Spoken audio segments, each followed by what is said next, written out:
a palavra rema, para nos dar a instrução, aquilo que Deus colocou no coração dela, para nos passar esta noite. Amém, meus irmãos? Vamos orar para nossa irmã Helenice. Pai amado, Pai querido, Pai bondoso. Obrigado, Senhor, porque Tu és nosso DNA extraordinário. Obrigado, Pai, porque Tu nos dás direção de como ser o nosso plantio. Basta nós seguir na Tua direção. Sim, Senhor, muito obrigado, Pai, pela noite de hoje. Obrigado pelo Teu maná, a qual Tua filha, Pai Helenice, vai nos trazer, Pai, nesta noite, a Tua palavra. A Tua palavra rema, Senhor, a Tua palavra revelada. Que cada coração aqui, Pai, esteja como terra fértil para receber de Ti. Que cada mente aqui, Pai, cativa a Ti, Senhor. Que nada, Pai, tire nossa atenção, Pai, desta live. Estamos fincados a nossa mente, Pai, em ouvir e aprender a Tua palavra, Senhor meu. Muito obrigado, Pai, pelo coração, Pai, bondoso da Tua filha, Pai Helenice, a qual está disponível a nos trazer a Tua palavra. Obrigado, Paizinho, pela disposição, pelo coração da Tua filha, Helenice. Muito obrigado, Pai. Usa a Tua filha, Pai, nesta noite, Pai, para nós. Sim, Senhor, unge ela, Pai, com o Teu poder, com a Tua glória. Ela seja, Pai, hoje boca Tua, canal Teu para nossas vidas. Muito obrigado, Paizinho. Em nome do Teu Filho amado, Jesus Cristo. Amém, amém, amém. Você, nossa amada irmã Helenice, está com você. Paz do Senhor a todos. Mais uma vez com vocês aqui para falar de Deus, e não há coisa melhor do que falar do nosso Pai Celestial, né? E do cuidado que Ele tem conosco. Eu quero ler em Salmos 80, versículo 19, que vai nos dizer: Restaura-nos, ó Senhor, Deus dos exércitos, faz resplandecer sobre nós o Teu rosto, para que sejamos salvos. Deus, Ele é especialista em restauração. Essa é a reflexão que eu quero trazer hoje à noite.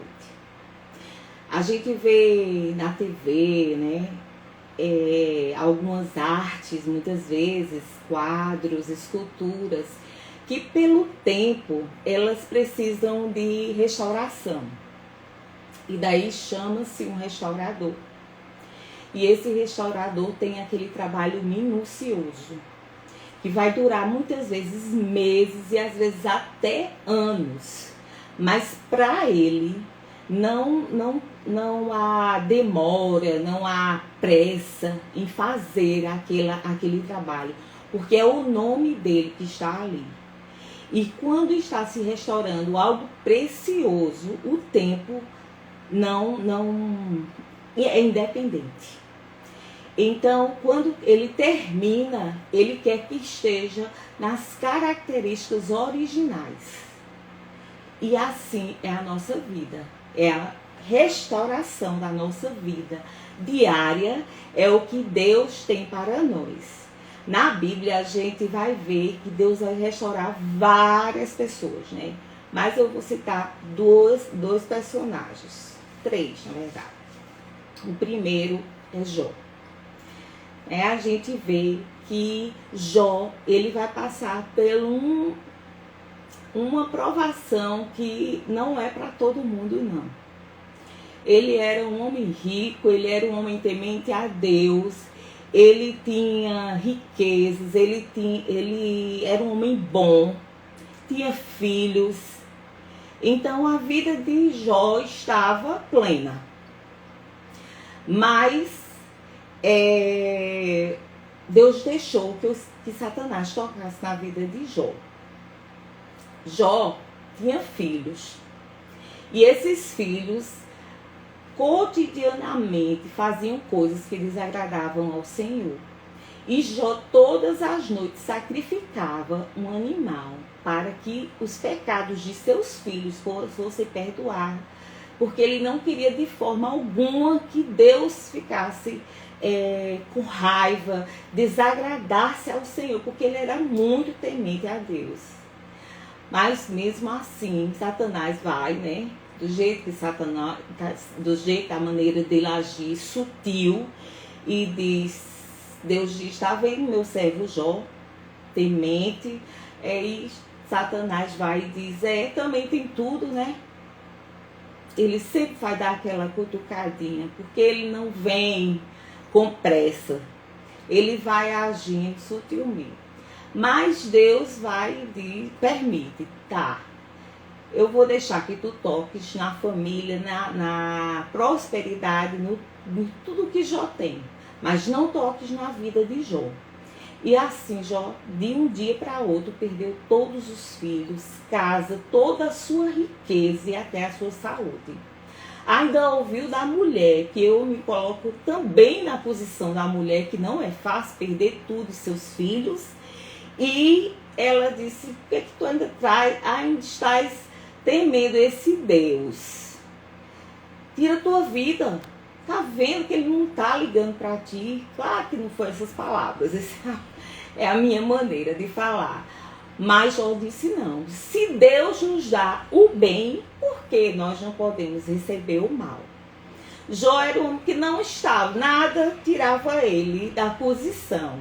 Os seus amigos, né, chegaram e tentaram de alguma forma, queriam atacá-lo, queriam saber o que é que tinha acontecido, porque naquele tempo, qualquer coisa, se a mulher fosse infértil, qualquer coisa que acontecesse é porque tinha um pecado na vida daquela pessoa. Ainda hoje, infelizmente, no nosso meio, há pessoas que pensam assim acerca dos outros. Claro, às vezes a pessoa realmente tem uma provação por conta de um pecado, ou semear, como Betânia falou, coisas erradas, contrárias à vontade de Deus.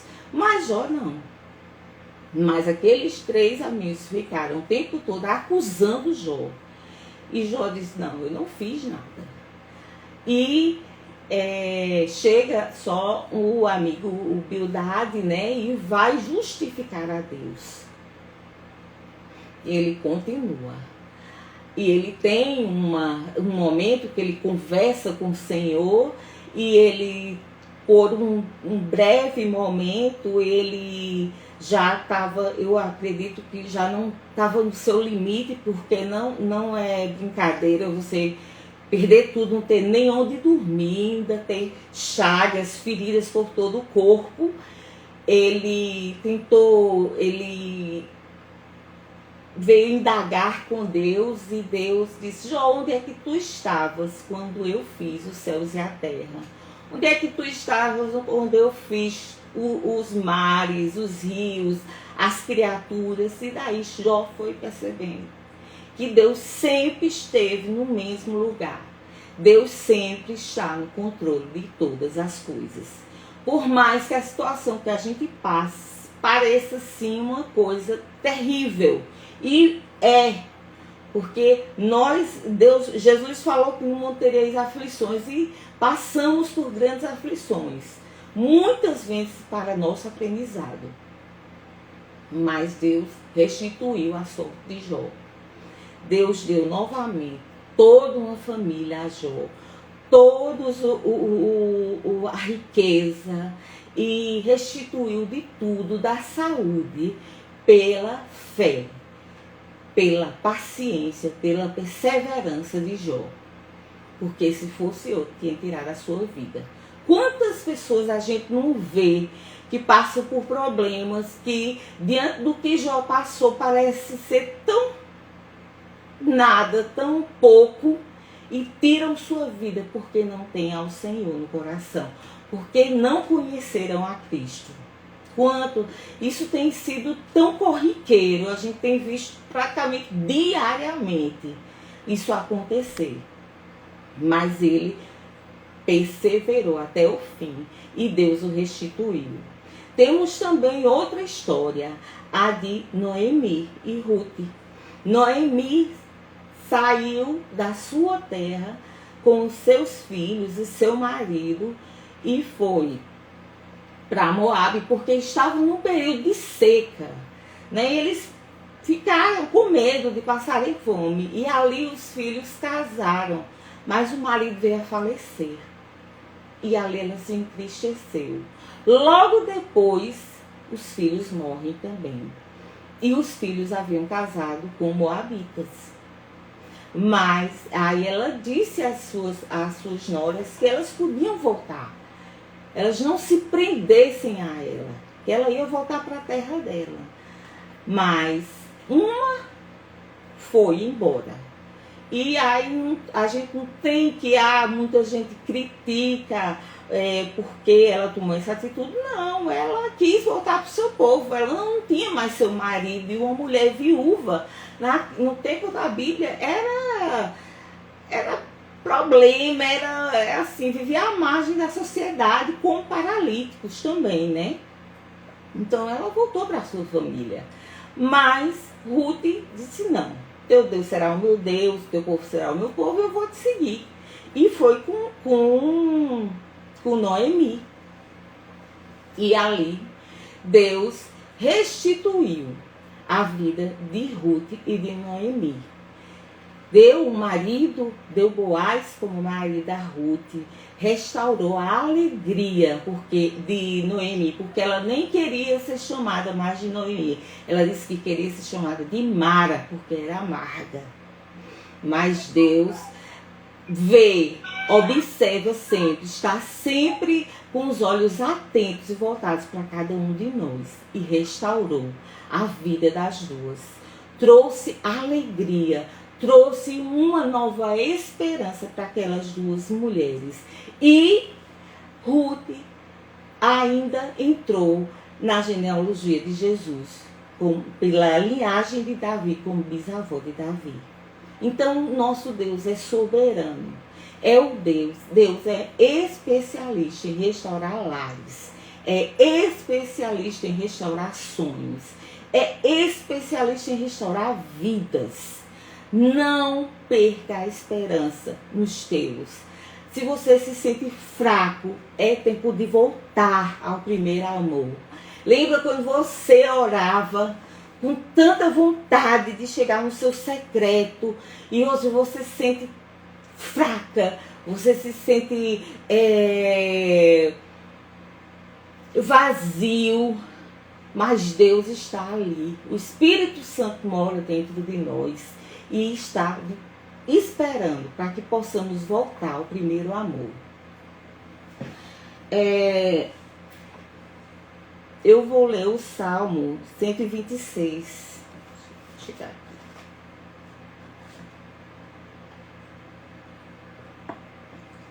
O Salmo 126 é um salmo que fala de restauração também.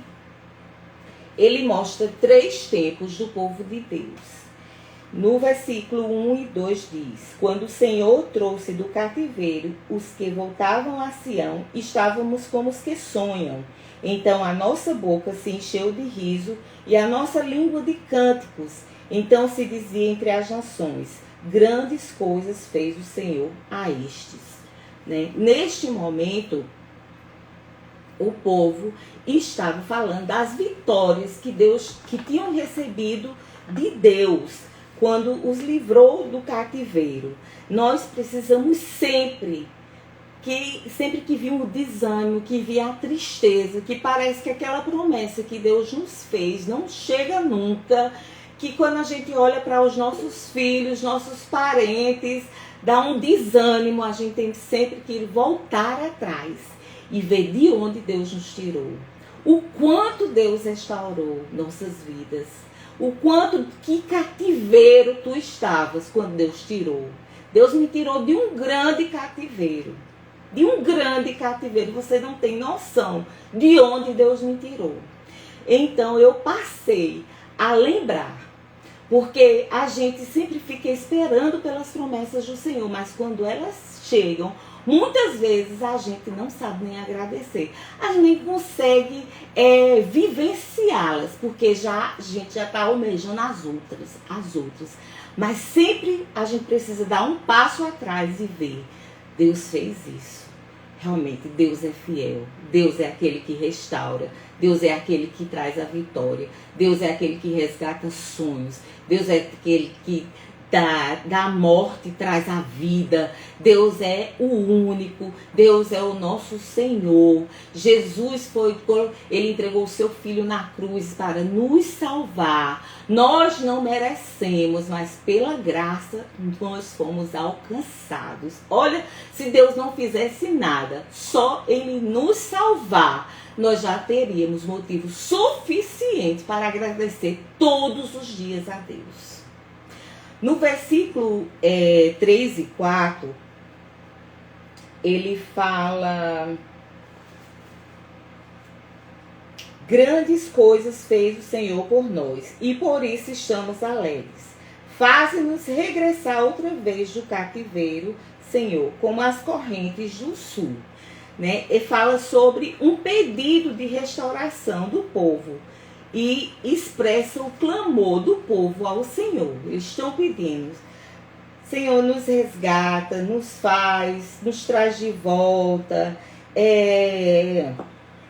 que possamos continuar alegres, que possamos voltar mais para Ti, nos santificar cada vez mais. Então, é sobre isso, é sobre o presente. É você olhar para o presente e mesmo em meio a um processo, mesmo em meio a uma situação difícil ou várias, você está agradecendo. Porque pior do que estar numa situação difícil é estar numa situação difícil sem Deus. Pior é aqueles que não têm ao Senhor como nós temos. Nós temos esse privilégio. Por isso que Ele nos dá uma paz que excede todo entendimento. O mundo não entende. O mundo não entende. O mundo nos chama de louco, o mundo nos chama de tudo. Né? Nós passamos por uma lavagem, não importa. Tu sabes a fidelidade do Senhor na tua vida. Eu sei a fidelidade de Deus na minha vida. Então, em meio a toda angústia, eu tenho que estar calma. Nós estamos sabendo, confiantes que Deus está fazendo tudo. Deus continua no controle de todas as coisas e que Ele irá restaurar os nossos sonhos, a nossa casa, a nossa família. Mas não é no nosso tempo, é no tempo dele. Nós vivemos num tempo de que tudo é para ontem. Essa geração é ligada assim, ninguém pode, as pessoas não podem fazer nada. Ninguém sobe escada porque tem elevador, ninguém se levanta para ligar uma TV porque tem um controle. Tudo está às nossas mãos. Então tudo é para ontem, mas com Deus não. Com Deus é no tempo dele, é quando ele vê que nós estamos o buscando e que nós estamos preparados para receber a restauração, seja em nossa vida, seja nos nossos, seja na nossa nação, orar por nossa nação, mas confiar que no tempo certo Deus vai agir. Porque Deus não está com os olhos fechados para as coisas erradas que acontecem, não. No mundo, Deus não está dormindo, nosso Deus não dorme. Ele está em alerta, Ele está vendo todas as coisas. Mas e tudo só acontece com a permissão de Deus, pode ter certeza. E muitas coisas que nós não entendemos agora, quando no futuro nós entenderemos. Por isso que não aconteceu desse jeito. Porque precisava disso. Se eu recebesse naquela época, eu não estaria preparado. E bênção fora do tempo é maldição. Porque nós não sabemos o que fazer com aquilo que Deus nos dá. E nós acabamos estragando tudo aquilo que Deus deu para nós. E no versículo 5 e 6, está falando de um futuro. Os que semeiam em lágrimas cegarão com alegria. Aquele que leva a preciosa semente andando e chorando, voltará sem dúvida com alegria, trazendo consigo os seus molhos. Então aqui, ele está falando de um futuro. Haverá algo sempre a ser melhorado em nós. haverá algo sempre a ser restaurado. Deus nos chama também para ajudar, para interceder pelos outros. Porque isso é ser cristão. Isso é ter o amor ao próximo. O processo, ele pode trazer muita dor quando estamos passando. Mas ele vai nos dar autoridade quando formos vitoriosos. É necessário o processo para que chegue a restauração e as bênçãos e as promessas do Senhor. Porque é aquilo que você passa que vai te dar autoridade para falar daquilo. Você pode prestar atenção. Você que antes era ímpio, vivia no mundo. Quando você aceita Cristo, Deus vai te usar para aquelas pessoas que você era semelhante. Porque Ele não desperdiça nada. Tudo Ele usa a favor de ganhar almas, porque Ele não quer perder nenhuma só alma para o diabo, para o inferno. Ele quer, o desejo do Senhor é que todos sejam salvos, mesmo sabendo que isso não vai ser possível, né? Porque nem todos querem renunciar à carne, nem todos querem obedecer a Deus. Esse mês passado a gente viu, né? Um mês de São João na nossa cidade, e a gente vê muitas pessoas que antes andam pela igreja, nesse período sai da igreja, vai curtir o mundo, aí quando o negócio aperta, aí volta para a igreja, e assim fica oscilando, caminhando em dois mundos, andando por dois caminhos. Mas a porta do Senhor é estreita. Não é de qualquer jeito que você vai passar nela. Você precisa de obediência. Você precisa de renúncia. Você precisa do amor. O amor de Deus, assim, que não seja uma obrigação ir para o teu secreto e orar e falar com Ele, mas que seja um prazer. Ai, chegou a hora que eu vou falar com meu Pai e desabafar e chorar. E mesmo quando não tiver palavras, ainda tem o Espírito Santo que intercede por nós. Olha que maravilha. Mas de forma alguma, Deus deixa de restaurar a cada um dos seus. Salmo 84, 6 diz: ou por mais que já sentimos as bênçãos de Deus, se formos olhar bem, ainda há muito a ser restaurado em nossas vidas. Então sempre há coisas a serem feitas em nossas vidas. Em 2 Coríntios 6:2 vai nos dizer: se a sua vida está seca e você sente solidão, creia que o Senhor, que operou no passado, pode operar muito mais em sua vida. Aquele que já fez antes é o mesmo que faz e continuará fazendo, porque Ele é eterno.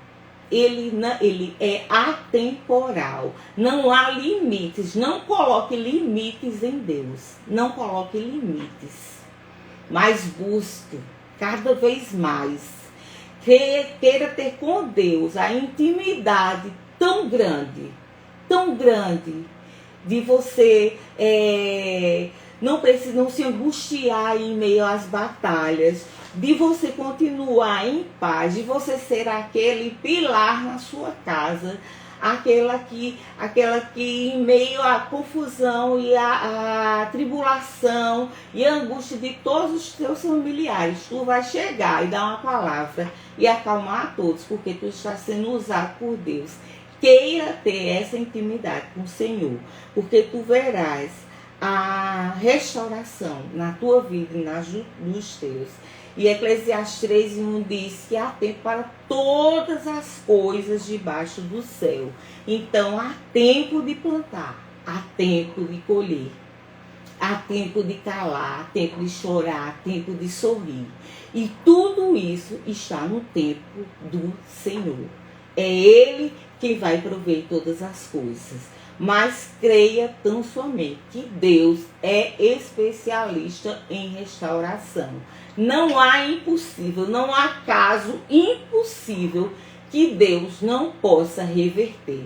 não há situação, a não ser que, tipo, uma pessoa está doente da sua família, mas ela está pronta para ir para o céu e seja da vontade do Senhor de levá-la.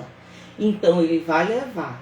Mas as coisas acontecem só de acordo com a vontade do Senhor. Então creia tão somente. Nós precisamos continuamente da restauração do Senhor, buscar ao Senhor. E é esse buscar que nos vai levar a ver as nossas promessas, os nossos sonhos serem concretizados em nossas vidas e na vida dos nossos. Que Deus abençoe a cada um. Era isso que eu tinha para falar esta noite.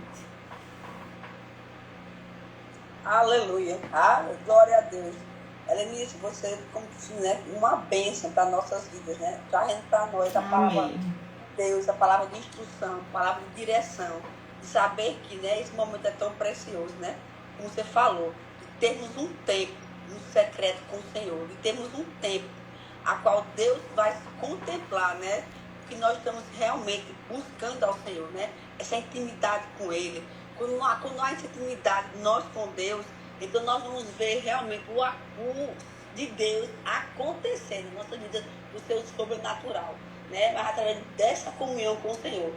Você aqui explanou muito bem, você não, né? O Senhor aqui usou mais uma vez, né? Como instrumento dele para nossas vidas e explanou aqui como nós devemos ser. Como devemos buscar esse Deus tão maravilhoso, né?